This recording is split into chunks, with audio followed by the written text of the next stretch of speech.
For those of you who haven't been to one of my presentations, I'm Officer Lori Tarini, and I'm a police officer with the Colorado Springs Police Department. I've been with them for 14 years, and I've worked that whole time in the Sand Creek Division, which is the southeast part of town. And I've worked patrol on midnights and the swing shift, 5 p.m. to 3 a.m. and then 9 p.m. to 7 a.m. And then I've been a neighborhood resource officer when we used to have the neighborhood policing unit, the bicycle unit. And now I'm the crime prevention officer for that division, but I end up teaching classes all over town. I tend to get a lot of requests from Colorado Springs Utilities and the Pikes Peak Library District for me to teach. The police department offers probably 20 to 30 crime prevention and personal safety classes to the public. The last time I was here, I taught a class called Verbal De-escalation and Diffusing Hostile People. How many of you attended that? Okay, so that was based primarily on the concept of somebody comes in here and they're angry with you for whatever reason, and how can you kind of de-escalate that before they become violent, either to you or to property here at the library. So this course is sort of a continuation of that, but it concentrates more on you as a mediator, mediating a conflict between two other individuals, or you and another individual trying to resolve a conflict between yourselves.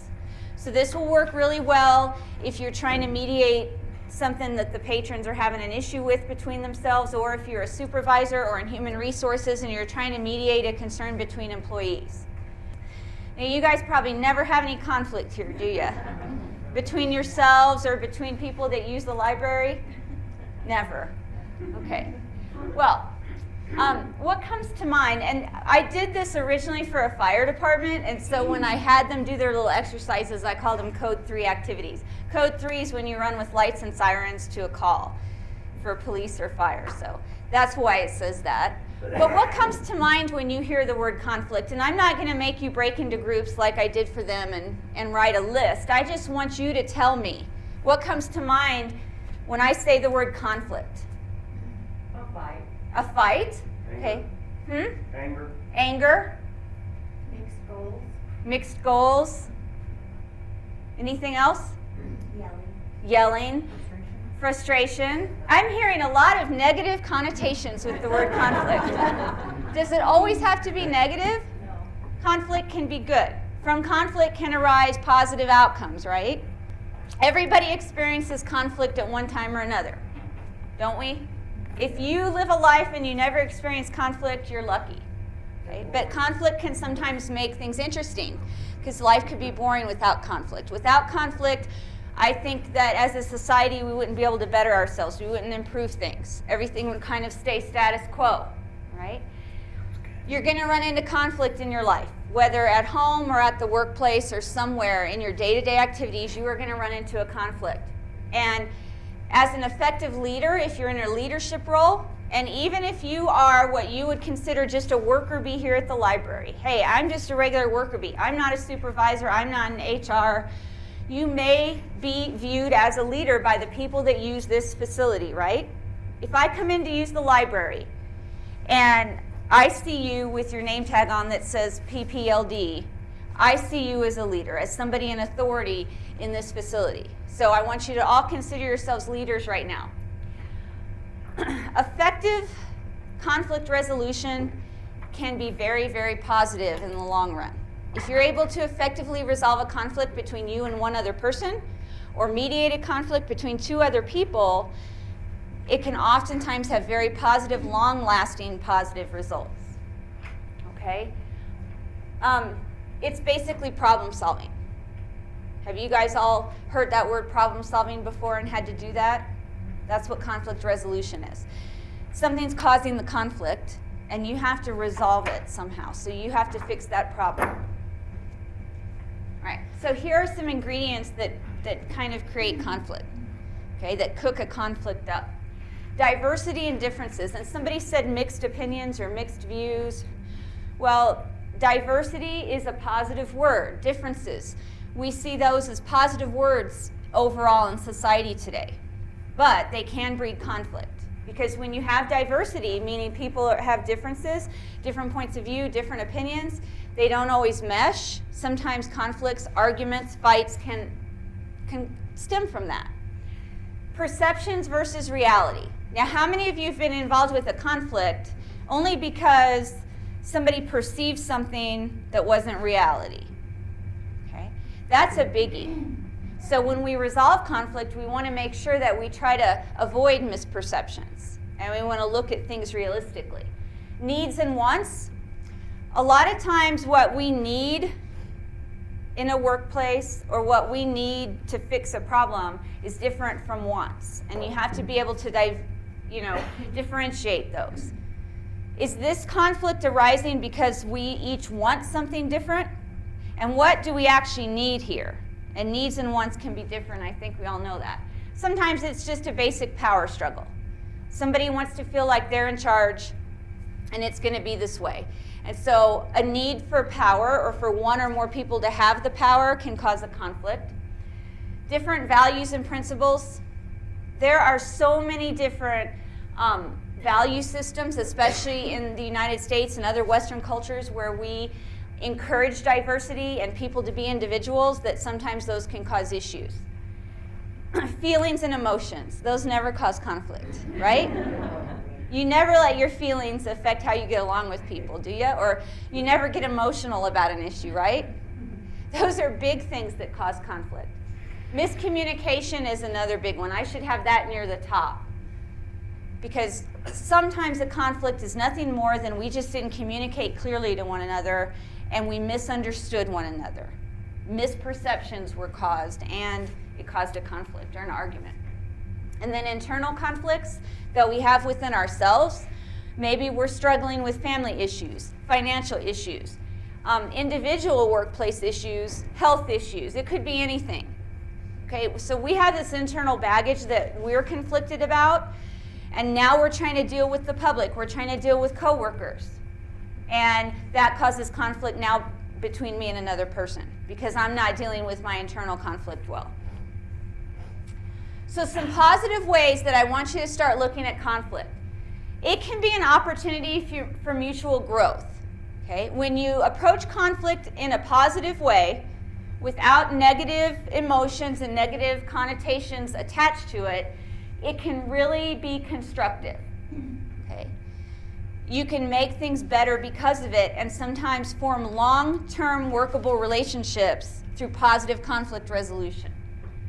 It can bring new light to ways of thinking and behaving. So sometimes in the midst of trying to resolve a conflict, you can now see someone else's point of view, and although maybe you don't agree with it, you can understand it now, and you can work together better in the future. And it can challenge us to embrace our differences and grow from that, benefit from it. Okay, learn things that we didn't know before. These are some approaches to conflict resolution, and we're going to talk about each one of these individually, and then at the end we're going to figure out which one is the best way to resolve a conflict. Now, all of these things can be used to resolve a conflict, and there may be times when you want to choose one over the other. There is a best one overall, that in every ideal situation we would want to resolve a conflict this way, but sometimes we aren't able to do that and we have to choose one of the other methods. So conquest, and I guess you can probably all guess what that means. And we're going to go over in detail, but basically conquest is I'm in charge, you're not, this is the way it's going to be.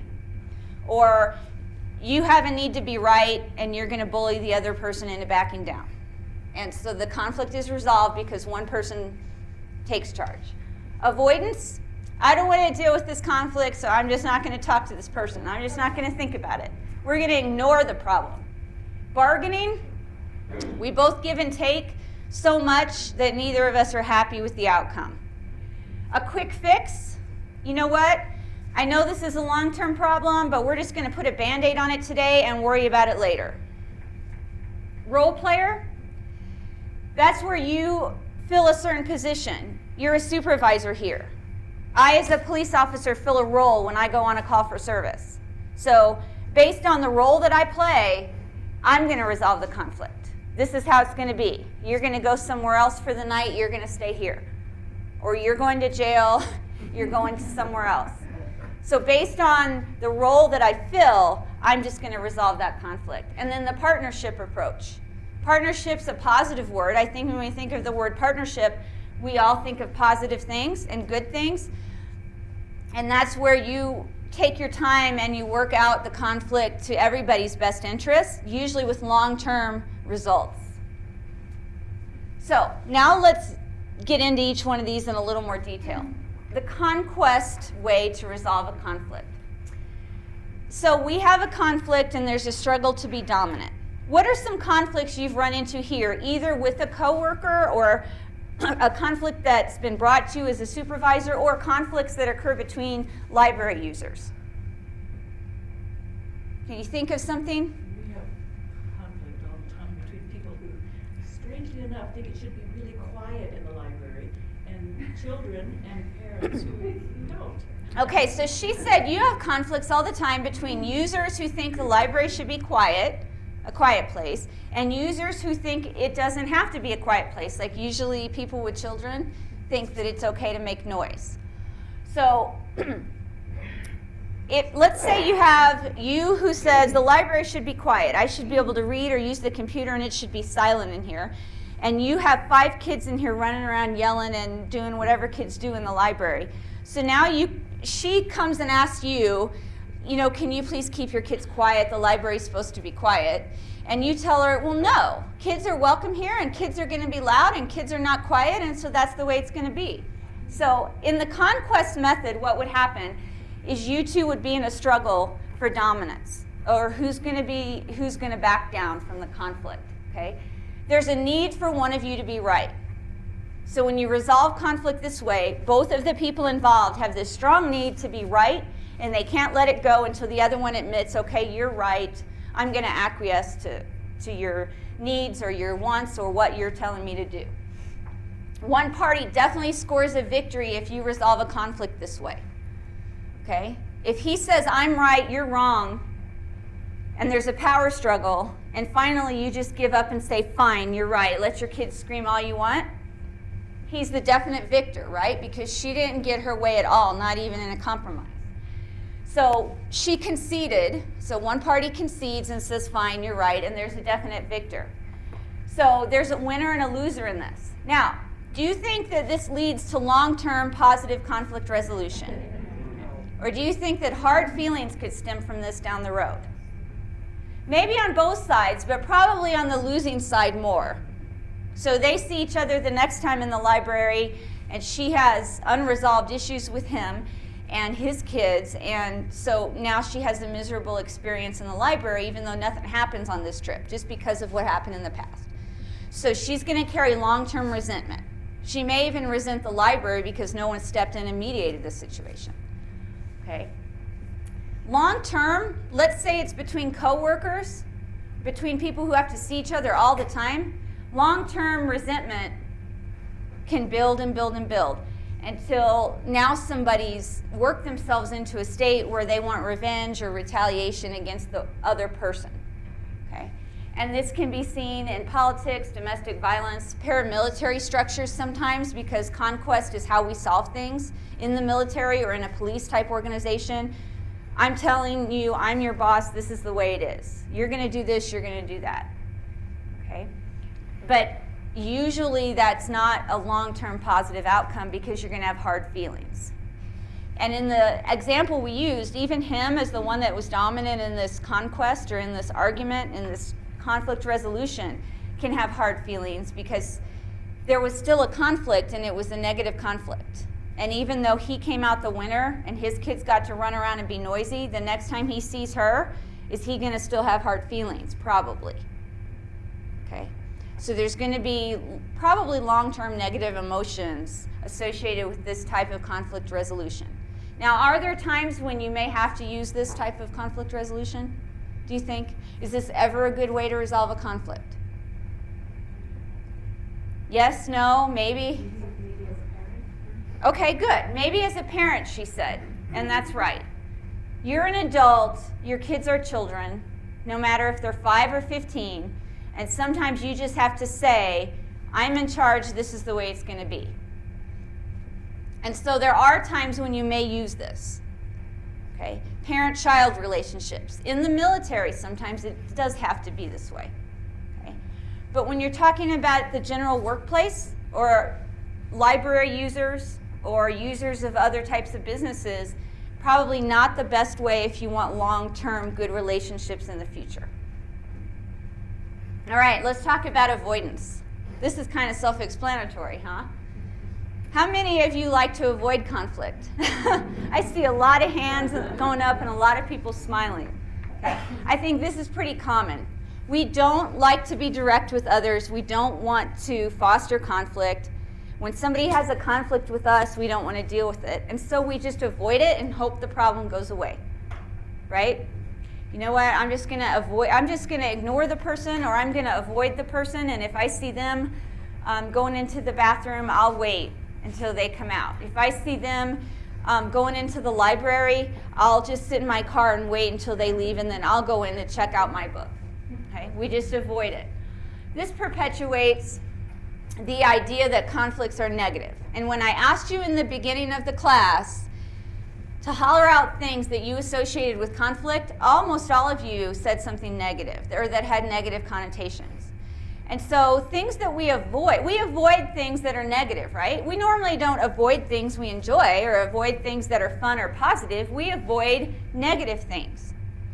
So when we avoid resolving an issue, it just lends the theory that conflict is negative. I'm going to avoid this, and it's a negative thing. Okay, so already psychologically, just by avoiding the issue, you're telling yourself it's negative. All right?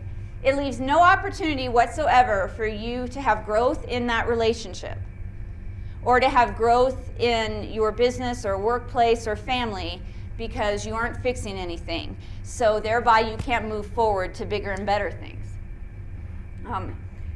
Usually what people want to avoid in this is a win-lose situation. You know, I'm afraid we might argue, I'm afraid I might end up the loser, and I just don't want to deal with that. Or I'm afraid I might hurt somebody's feelings, and I don't want to do that. Or I might embarrass somebody, and so I just don't want to deal with it at all. Okay? This is especially bad if you're trying to foster long-term relationships, whether it's between a coworker or your mutual users of a facility like a gym or a library where you're going to see each other all the time, or in a marriage or a parent-child relationship, or any kind of relationship that's going to be long-term, maybe neighbors, neighborhood disputes, you have to live next to each other for the next 20 years. This is not a good way to resolve a conflict, because you're going to see that person every day. You're going to constantly be around that individual, and there's going to be this underlying knowledge that you both have that there's an issue that's never been resolved, and you're both avoiding it. Okay? So this is not a good way to foster long-term outcomes. Now, might you have to do this temporarily? Yeah. You know, maybe this isn't a good time to talk about it. You know, the library's open and it's really busy and you're having an issue with a coworker. You might say, you know what, I realize we have an issue here and we need to fix it, but now's really not a good time. So let's wait until we close and let's talk about this after work, or let's talk about this in the morning before we open. So there's a promise or a mutual agreement to revisit the issue and not just completely avoid it and let it go. And that's fine. I do that with my husband. And we're really good at coming back and resolving it later if it's not a good time to talk, or maybe one person's is mad, there's too much emotion, so you just both agree, you know what, this is clearly an issue between us. Let's both go do something else for a while and we'll come back in a couple hours and sit down and talk about it. And that works really well as long as you do come back and talk about it. So if you're having an issue with a coworker and it's really busy and you say, you know what, let's talk about this after work, and then after work comes and one of you leaves, and then the next morning comes and you don't talk about it again, that's a bad thing. So you don't want to avoid the conflict perpetually or indefinitely or forever. But you may have to avoid it temporarily because it may just not be a good time to try to resolve it at that moment. Does that make sense? So if you agree to put it off, make sure that you do come back together and work on a resolution, or it's going to foster more hard feelings, especially if you've said, yep, I promise we'll talk about it later, and then later never comes. Okay, bargaining. This is when there's no winner or loser. Okay? You want to resolve the conflict so badly, or you just don't want to deal with the conflict, that you acquiesce too much, you give up too much. Okay, there's a lot of compromising on both sides. Both people just kind of throw their hands up and say, you know what, I don't care, do what you want. And that may sound good initially, because now you're not fighting and you're both just saying, fine, whatever you want to do. But the issue's not really being resolved. You know, you've given up so much and you've given up so much that neither of you are happy now. Because you just gave, both sides pretty much give in completely. Or give up so much that now you both have negative feelings. You know, I didn't really get my way and neither did she, but I just decided I wouldn't deal with it. It's kind of related to avoidance almost in a way. Okay? So there's too much compromising and you really don't get anywhere in solving the issue. People have needs and values and personal feelings when there are conflicts involved. Normally there's a conflict because there's either a work-related or personal-related stake in the outcome of what happens with that issue or that conflict. And in the bargaining method, both sides are giving up so much that that personal stake or professional stake that you hold in that issue isn't coming to fruition. You're not getting anything that you wanted out of it. Okay? This can involve a lot of negotiation. But in the end, somebody usually ends up unhappy because they've just given up too much. Too many of their needs and wants and desires or professional career needs have not been met. Okay? Too much, it's just too much giving and not enough actually making a stand and saying, well, I'm willing to give a little bit up, but I really need this to happen. The quick fix, and I think other than avoidance, we probably do this a bunch, right? This is where you do something to temporarily end the conflict, but it isn't going to have long-term results. So it might be, I get a cut on my arm that's bleeding profusely, and we're just going to slap some gauze and a bandage on it because we know it needs to be sutured later, but then we never suture it. Okay? So what happens is the next day, I take that bandage off and it breaks open and it starts bleeding profusely again. That's what a quick fix does when there's a conflict. It's only a temporary solution. You're putting a Band-Aid on something that needs stitches. We do this, don't we? And it can also be related to bargaining or avoidance. You know what, I just don't want to deal with this for now. Let's just do this and we'll worry about it later when it pops back up. But it always pops back up, doesn't it? If you just put a Band-Aid on something, you're going to have to deal with that problem down the road. So the real root of the problem is not being addressed when you just use the quick fix method. Okay. In the example we used earlier, someone's being really loud in the library and someone is demanding quiet. So maybe someone just steps in and says, you know what, for today, just put up with it for today, or for today I'm just going to have you take your kids over here in this room and you're going to stay over here. But you didn't really resolve the issue between the two. They didn't come to an agreement about whether it should be quiet or not in the library. You just temporarily separated them. And what's going to happen the next day when they all come back and the same issue pops up? Procrastination is related to quick fixes. Okay? I don't want to really deal with this now. So let's just do this as a temporary solution. We'll deal with it later. And then later never comes. Or later comes only when the problem crops back up again, which it will. Okay?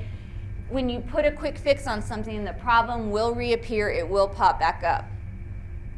Now, are there times when you may need to do this? Yeah, we've talked about other examples where you just need to do something for now. So you might use a quick fix for today, knowing that tomorrow you've got to really sit down and come up with a long-term solution to whatever the issue is. All right, now we're going to talk about the role player solution to conflict. This is something that becomes natural, I think, when you're in an authority role.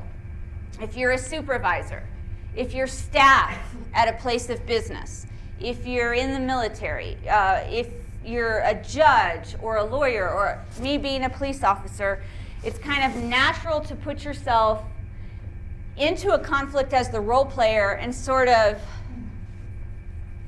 facilitate how that's going to come out, either by manipulating both parties into making an agreement or just putting your foot down and saying, you know what, this is the way it's going to be. I work for the Pikes Peak Library District. This is my library. This is what you're going to do. And sometimes you have to step into those roles because people aren't resolving conflict on their own. Okay? It's not always a bad thing, but you're using your role to resolve the conflict. There's no doubt that if you weren't in this role, maybe a school teacher, maybe you're the principal of a school, and you're trying to fix a conflict between two teachers. So there's no doubt that if you weren't the principal, you would not be resolving this conflict, but because you are the principal, you are going to step in and say, this is what you're going to do and this is what you're going to do, period. Where if you were just another teacher, you wouldn't be stepping in and doing that. So it does become natural for certain people to do this in certain roles. You're using your position to leverage an outcome for that conflict. Okay? Your status takes over.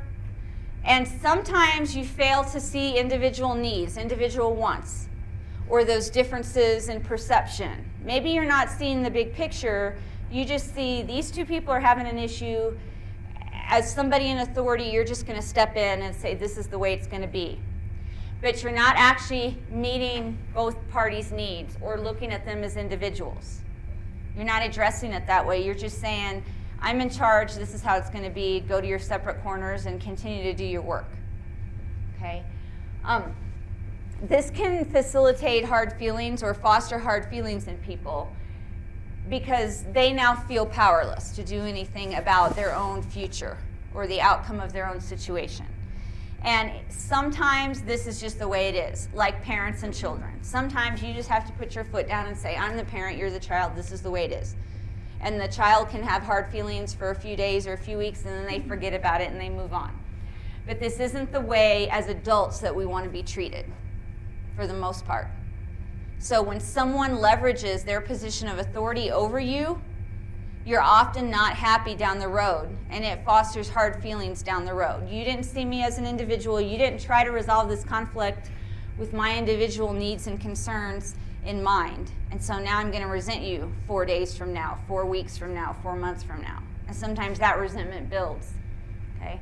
It makes you feel belittled and powerless when somebody steps in and does that to you when you're having an issue with someone else. Biases can arise from this. Not always, but they can, depending on if you feel that you were slighted because of your race or your sex or how old you are, or because you have kids and the other person didn't. My boss just made that decision because I've got 3 kids and she doesn't have kids, and so he sided with her. It could be anything like that. Okay? But sometimes these are the types of feelings that arise. If this approach is allowed to go on unchecked, it can eventually stifle any positive growth in the relationship, in the workplace, or whatever environment this is happening in. And definitely it can erode trust. So if you're talking about a workplace situation in particular where you're trying to do team building, but there's a conflict and somebody steps in like a supervisor and says, this is just the way it's going to be, deal with it, you're not going to get, as a supervisor, as much input from those team members as you would have if you had mediated the conflict instead of just stepping in and saying this is the way it's going to be. Because now all of those employees are going to be less apt to come to you with ideas or come to you about things because they will feel like you're not going to listen to their individual input. Does that make sense? Now, sometimes the role player way to resolve conflict is necessary, but not always, and it's not always the best way. That brings us to the partnership approach. And when we partner with somebody to do anything, whether it's to work on a project or fix an issue, okay, the outcome is usually effective and sustainable because both parties may make a few concessions, but also are making sure needs are met, ideas are listened to, there's an exchange of information and ideas, and both parties are heard by the other or by the mediator or the facilitator. So in other words, if you're one team and you're another team and there's an issue in the middle, and this team says we're going to do it this way, and you guys say, no, that's totally wrong, that's the wrong approach, we should do it this way, we're going to hear all of your opinions and ideas and why you think your way's right, and we're going to hear from you. And then we're going to hear comments about the other method from both teams. We're going to work out, well, you know, I can see where you're coming from here, but if you really look at how we're putting it, I think this would work better. So there's going to be an exchange of information and ideas. Everybody's going to be heard. You're going to brainstorm then how to resolve the issue. Now, this is a longer process. Can you already see that? This isn't a quick fix. This isn't something that may be resolved just this morning. It may be an ongoing process, but you're going to at least get it started. And you're going to all agree that this is the best way to do it. So we're going to continue to meet until this issue or this problem is solved. Okay? You'll focus on the immediate conflicts first, the overall relationship between the parties that are in conflict, but then you're going to look at long-term resolution and the long-term outcome. Okay? The ultimate goal is that both the teams or both the people that are at odds with each other feel like they were listened to, that their opinions were valued, and that they both got something out of it. And a solution has been come up with that everybody can live with. It may not be 100% what you wanted or what the other person or team wanted, but it's something that you can all live with, something you came up with together. So there has to be some compromise, some bargaining, but not so much that one side has clearly given up more than the other or vice versa. Okay? And really this can improve overall relationships and team building. In personal relationships, this is a good way to go, whether it's a personal relationship like a marriage or a relationship with other family members, or it's a relationship with coworkers or neighbors, somebody that you're going to have to see and be around every day. This is definitely a good way to resolve a conflict, because normally the outcome's going to be permanent. And because you dealt with it in a positive way this time, when another conflict arises, maybe about a different subject, you guys aren't so put out about dealing with it. You can tell yourself, you know what, we had this issue come up last year and we dealt with it really well. Now we have this new issue that's come up, so let's just try and deal with it the same way we did the other, and let's talk about it and let's come up with a solution. Okay? This is usually very consistent and effective with positive relationship building or team building or a positive workplace environment. Does that make sense? Now, again, this isn't a quick thing. So if a conflict arises this morning and the library's opening in 10 minutes, you're not going to do a partnership to solve that in the next 10 minutes. You may put a quick fix on it. You may say, you know what, let's just do this for now, or let's not worry, let's avoid it for now, but let's come back and let's meet about it. Let's schedule a time to meet when we have an hour or two to talk about this. Okay? Now, does every type of conflict or issue require this much effort? Maybe if it's a small issue, one of those other methods will work just fine and you need to do nothing else, right? What would be a small issue that you might just put a quick fix on, or you might just step in as the role player and say, hey, this is the way it is?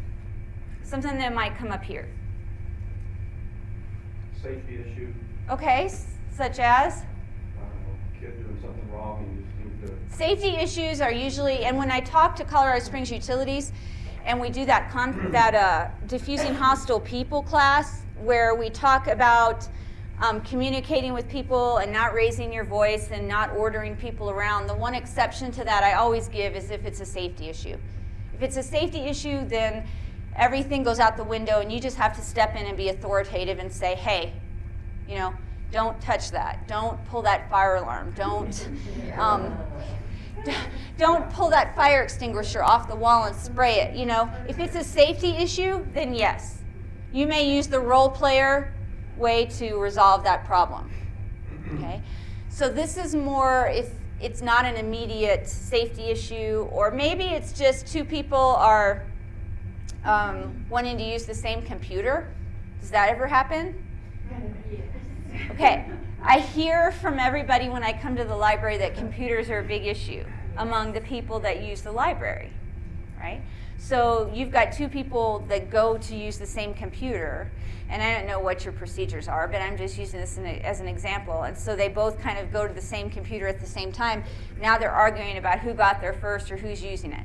Well, you might, as a role player, just have to step in and say, hey, you know, this person was checked in, or you were checked in before this person, you use it first, you wait, period. End of story. You know, there's no partnership, there's no nothing down the road, it's just that's the way it is. Problem solved, okay? Those two people may never see each other again, and that issue may never come up again between those same two individuals, and so you don't need to go into partnership. You don't need to sit them both down and say, now how can we resolve this? And I understand you both want to use the computer, but I want you to get along. No, not in an issue like that, which is why at the beginning I said there is a best way to resolve a problem or an issue or a conflict, but it doesn't mean you won't use these other methods at one time or another, okay? So give me some other examples of issues that arise and maybe a way that you work to resolve the conflict, and tell me what method that fits into. Can you think of a real situation that you don't mind sharing? Well, I just wanted to say that sometimes people just want to get their own way. They're just not willing to obey the rules. Yes. So you get in a big conflict with them because they just want their own way. And that's that conquest method we talked about. A mindset of one or both people in that, if you're using conquest, is that one person has to have their own way. They have to be right, they have to be the winner no matter what. Okay, so they have a large fine on their library card, and they want to get on the computer anyway. And the rules say that if you have over $10 fine on your card, you can't get on the computer. Right. Of course, they didn't check those books out and not bring them back on time. Right. So that was not their fine. It was probably somebody else messing with their card. But so they want you to override that rule and put them on the computer. So at that moment, when you're arguing with this person at the desk, okay, probably that person is saying, I'm right and you're wrong, and I have a need to be the winner here, and I have a need to win this conflict. You, now, as the role player, he's trying to use the conquest method, and you're going to have to step in and say, no, I'm going to have to use the role player approach and say, you know, I work here, I'm in charge here, these are our policies, this is the way it's going to have to be. But if you'd like to make an appointment to come in and sit down with the supervisor, we can look at this issue and try to determine who was at fault or how this came about and see if we can't work something out. Right? So then you might say, come back tomorrow at 11 o'clock and a supervisor and myself will sit down with you and we'll go over this when we have time to discuss it. But I can't discuss it with you now because I have 10 other people in line. This is just the way it's going to have to be for today. But you've offered them now another solution. You've given them something saying, you know, we are going to address your needs. So we'll make an appointment with you to sit down with you and we can talk to you at length. If they're causing that big of a problem and they have that much of a need to be right, because that's somebody who, might complain to whoever you complain to if you're upset with the library, or might harbor ill feelings and come in and do something criminal down the road if they let those feelings foster. They may be the ones that destroy property or vandalize the library. So you want to offer them the opportunity to sit down and discuss their issue when they're not rushed, and give them the opportunity to have their needs heard and investigate how we got into this position. But you may not have time when you're standing there at the desk and there's 10 other people in line.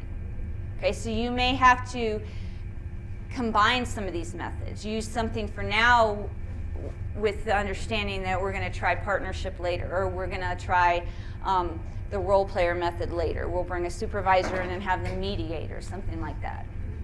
Okay. Any other examples?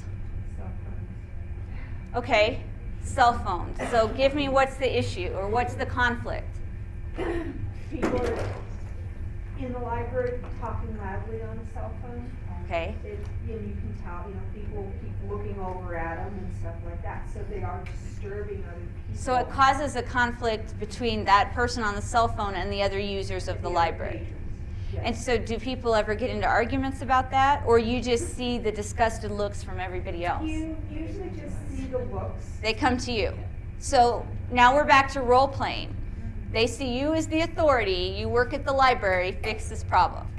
There's an expectation on us as role players when we're in a position of authority. And that may be one of those circumstances where you just do use the role player method. Usually when we're looking at a workplace and we're resolving a conflict between maybe two users or an issue with a user, oftentimes the role player approach is how you're going to end up doing it. Okay? It really is. But if we're talking about two coworkers now, that you both work here at the library and there's some ongoing issue, the role player approach, as in a supervisor steps in and says this is the way it's going to be, is not necessarily the best way to go when these two people have to work with you and have to work with each other forever maybe, or for however long they work here. So it may be better in that situation to use the partnership approach, because you want to foster good relations long-term in the workplace. Does that make sense? So you may use the role player approach on a call for service. If I, as a police officer, go on a call for service, and let's say it's a fight or it's a domestic, and there's definitely two sides and they're arguing, I may use the role player approach. I may not be sitting down with them to try to come up with long-term solutions to their issue. That isn't my job at that time. It doesn't mean they don't need to do that. It means that my role in that circumstance is to make sure that the immediate issues are resolved, that they're separated, that the proper one's arrested or not. And so I step into a role player role and say, this is the way it is for the next 24 hours. Now, with that said, you need to resolve this long-term issue, so here are some resources of people that can help you do that. Or you guys need to get together and talk this out when you're both not drunk or you're both not angry. Okay? So there are times when, yes, you just have to step in and be the role player. But it doesn't mean that the people that are having the issue shouldn't be seeking some other kind of partnership approach down the road or in your absence. So I can tell you, if it's in your family or if it's in your workplace or somebody that you're going to be around all the time, even a neighborhood with neighbors, that you want to look at long-term problem solving and not the quick fix or the role player approach. Now, sometimes you run into somebody who's just so stubborn they're not willing to try partnership. So you try and it didn't work, and they're so hard-headed that it just comes down to, okay, you know what? We're going to disagree. We're always going to disagree. I'm not going to have anything to do with you. Or somebody steps in and says, this is the way it's going to be. And then you just agree to disagree. Okay? And I think we've all done that at times. But that can also be more positive than just avoiding it altogether. I've had a coworker that I worked with several years ago that we just didn't like each other. And so finally we just said, you know what, this is the way it's going to be. We disagree, we don't like each other. If we show up on a call for service together, we'll be professional, we'll do our job, but we're not going to sit around and chat after we're done. I'll go my way, you go your way. And just having that out in the open, it worked out fine for years to come. We solved that issue by just agreeing that we were going to be professional when we had to be working together, and other than that, we were having nothing to do with each other. And that worked fine. So sometimes that is a solution in itself, but you still have to have that confrontation and work that out. And then sometimes what happens, you think you don't like somebody, and this has happened to me too. I've just thought, gosh, I hate this person. I really just can't stand this person. I don't want to work with them. I don't want to have anything to do with them. I don't want to look at them. You sit down finally and say, you know, we have this issue and we need to work it out. So let's just sit down once and for all and try to come up with a solution. And you use the partnership approach, and now you discover that there really wasn't a reason to dislike each other. You get along, and now you're friends. A year later, you're friends now. So you can have some surprising outcomes from these different approaches to resolving an issue that arises or a conflict. Okay? All right. Next. Okay, so we've kind of already talked about this, that you may use one or all of these or a combination of these at one time or another. But I think from the explanations and the discussion, we know that one of these overall is the best one. And that would be the partnership, right? If you have the time and you have two individuals who are willing, that for long-term resolution of an issue, the partnership approach is best. And sometimes it's hard. Sometimes you have to swallow some pride, acquiesce a little bit, take a deep breath and say, you know what? I'm going to let all my personal feelings go. We're going to look at this objectively. Let's try to form a partnership on this and come up with a solution that we're all happy with. And that's not always easy, because ego gets involved and emotions get involved and personal needs or wants get involved. So sometimes if this is going to work, this partnership approach, you have to let all that go and agree to come to the table with a clean slate, so to speak, and sort of build a good foundation from scratch. Okay? All right. Okay. So this is kind of the pathway that if you have, and this is more of a big issue among people that are married or in a family relationship or are coworkers or neighbors. So people who have a long-term relationship of some sort, and it's really worth it to go through this partnership problem-solving method. This is how you approach that. One, you want to create an atmosphere that's going to be conducive to the conflict resolution.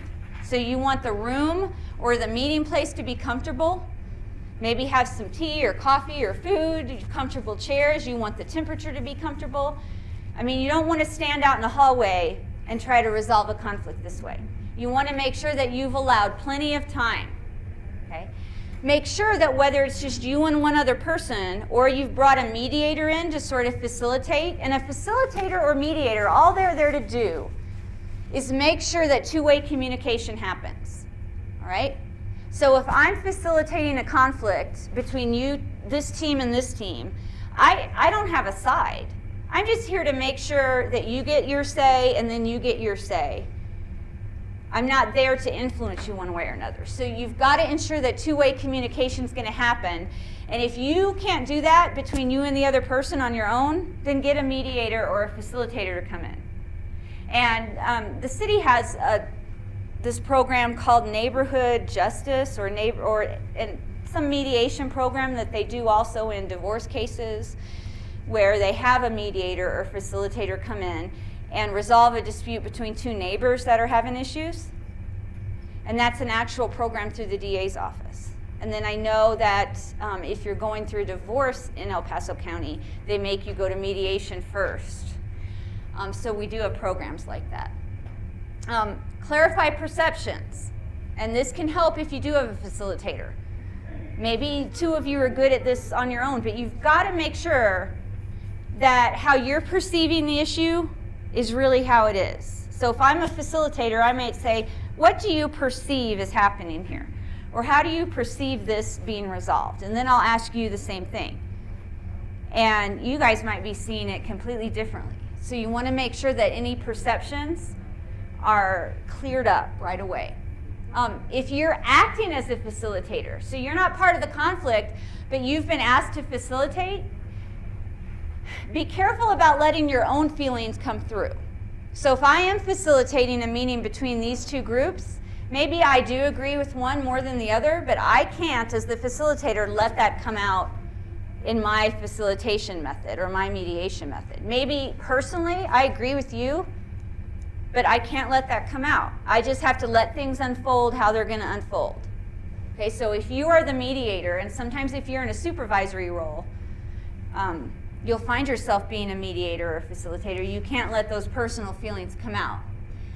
Make sure that each individual gets to focus on their own needs, and then that you talk about shared needs. So you express what you feel like you need out of this project or this issue getting resolved, and you express it. Then you see if any of those needs are the same. Are there any shared needs here that we can focus on to build this up, or are we just completely needing different things from this? Building shared power means you start jotting down things that you can do, all right? So we have this issue, what can we do about it? And you brainstorm, and then you narrow that down. And so you all feel like you have a say in how this is being resolved, and it makes you feel that you have some power over the outcome. Okay? Look to the future and learn from the past. So you want to say to yourself when you're in this situation, how can we resolve this in such a way that this isn't going to come up again? And then you might ask yourself, has this happened in the past, either to us or somebody else, and how was it resolved then? And we do this, I think, well, we should do this. Governments should do this. Companies should do this.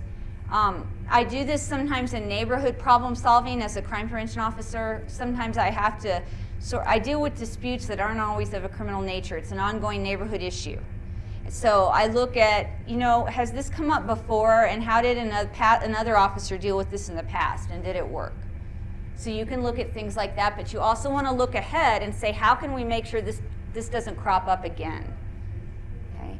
You're going to generate options and then solutions. So you make a list of options for consideration, and initially it might be really out there. You might just jot down any option to fix the issue. And then eventually you narrow it down to things that are doable and realistic. Okay. You take those options for consideration that you've narrowed down, and then you look at it and say, okay, now which one of these can we actually use to solve this issue that we're both going to be happy with or able to live with? Develop stepping stones. So you don't have to solve the whole problem in the next 5 minutes. Okay. If it's a big enough issue, which sometimes with workplace issues or family issues it is, you might have to take baby steps to the solution.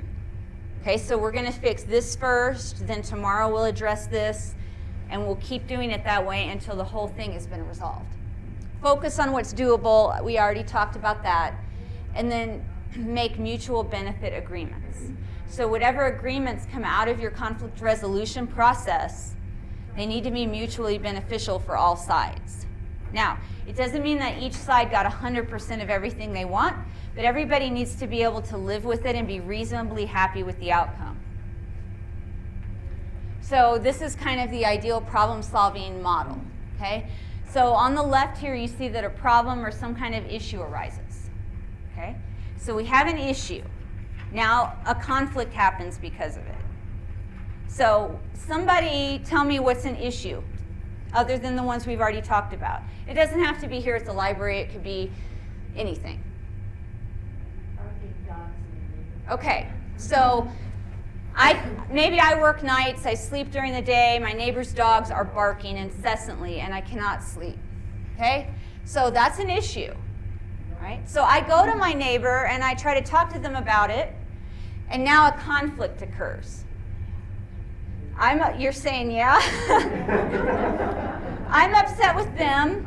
They're upset with me for complaining about their dogs and not letting them be dogs, and I'm upset with them because of the noise. So now we have a conflict.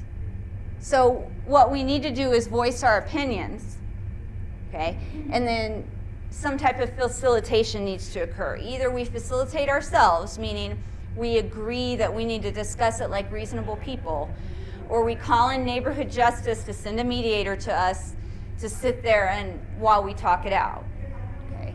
And then we think about possible responses.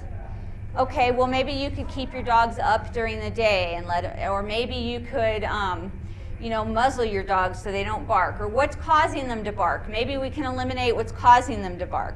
Or maybe I can soundproof my bedroom so I don't hear them bark. So we just write down all kinds of possible responses, and then we create some type of solutions from that.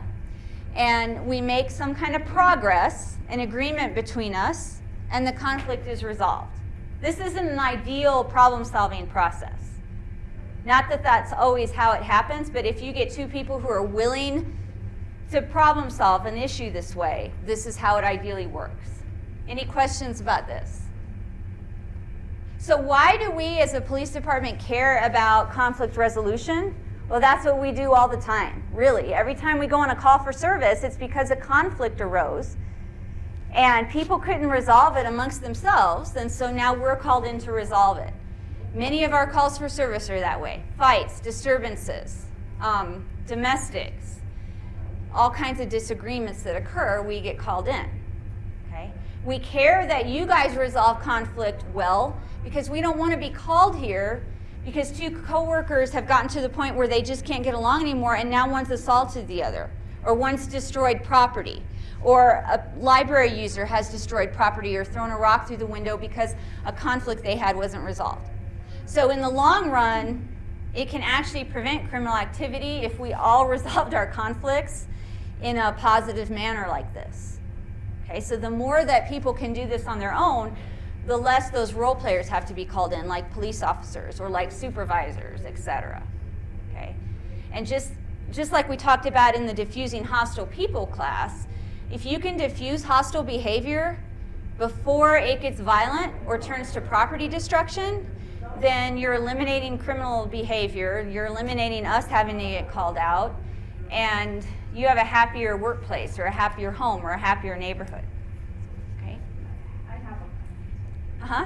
and in my neighborhood, I have a person, a marriage person, have kids. Uh-huh. They fight like all the time. The kids or the couple? Parents Okay. and kids, Okay. and it's like that. Are I the don't know police what there to a do. lot?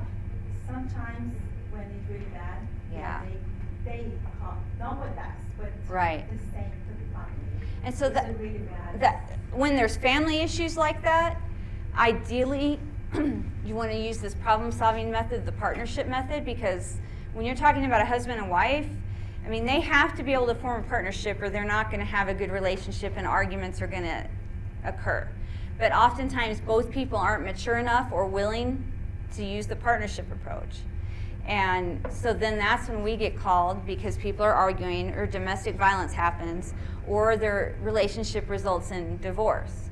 So there really isn't much you can do as a neighbor to resolve that, and you may not even want to get involved because you don't want to get caught up in the middle of this and get hurt or get yelled at. But if you're friends with one of the parties in the couple, like you're friends with the wife or you're friends with the husband, you might discuss with them, hey, you know what, this is just an unhealthy lifestyle that you're living. You're always arguing, you have an unhealthy environment for each other and for your kids. Have you thought about mediation? Have you thought about a trial separation? Have you thought about just sitting down, the two of you, and trying to talk this out? But you need to be careful if you're going to interfere with a situation like that, whether it's a marriage or whether it's at work. You may be trying to help, and you're trying to, mediate between two employees or two of your friends even. But if they're not willing to accept that, you want to kind of let it go, because then you get caught up in the middle of that conflict, and then they start having resentful feelings towards you, and you don't want to get hurt either. Okay, any other questions or comments? We're not doing this activity. This can be a longer class where we do some role playing and activities, but you guys are about out of here, right? Okay, I think that's it. Yes? What if you attempt to do the partnership kind of problem solving, but the other party wants to still have a conquest on their part, or they want a quick fix, or even Right. want you to be role players so they can resent your decision? The partnership Not buy in. method only works if both sides agree to do it, unfortunately. So if you're willing to sit down and come to the table free of emotions and personal angst, personal whatever, be professional and sit down and just talk about something in a logical, reasonable manner, and the other person is unwilling to do that, then the partnership method is not going to work. But you can say that you tried, and you can feel good in that, you know what, I tried. I offered to sit down with you and talk about this like reasonable, logical adults, and I'm still willing to do that. But you're refusing to do that. So now we're going to have to do something else. And that may be when you have to call in that role player, or when you have to demand a mediator or a facilitator. Because partnership only works if both people are willing to do it, whether it's coworkers, neighbors, a marriage, anything. So unfortunately, you can't force the partnership method on another person. You might have to call in a role player. And that's usually when police show up or a supervisor or HR is called in, right? Maybe you did try to resolve this reasonably and it didn't work, and so finally you were left with no option than to call the police or call in your supervisor and say, you know what, I've tried, I don't know what else to do, this has to be resolved, so I expect you as a person in authority to fix this. Any other questions, comments? Okay, go out there and have a good day. Free of conflict.